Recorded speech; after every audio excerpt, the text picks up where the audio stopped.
छोटीशी भूक आहे तर करायचं काय? तर त्यासाठी आपण छोट्याशा भुकीसाठी झटपट बनणारा चिवडा बनवणार आहोत. त्यासाठी आपण हे मुरमुरे घेतलेत. नमस्कार. चला आपण आता चिवडा बनवूया. आणि चॅनलवरती नवीन असाल तर चॅनलला सबस्क्राईब करा.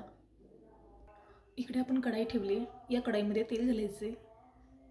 थोडंसं तेल घालून घ्या. हे तेल गरम झालं आहे. यामध्ये थोडंसं जिरं घाला.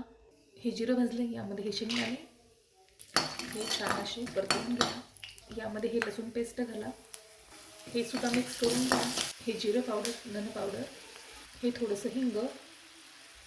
गॅस बंद करून घ्या. आणि गॅस बंद करून झाल्याच्यानंतर ही हळदी घाला.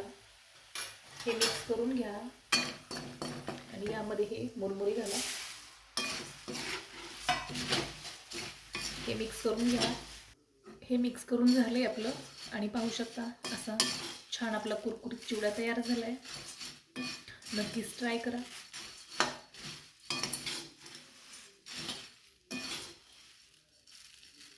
यामध्ये हे थोडंसं मीठ घाला आणि हे मिक्स करून घ्या. असा आपला टेस्टी आणि छान चिवडा झालेला आहे. नक्कीच ट्राय करा.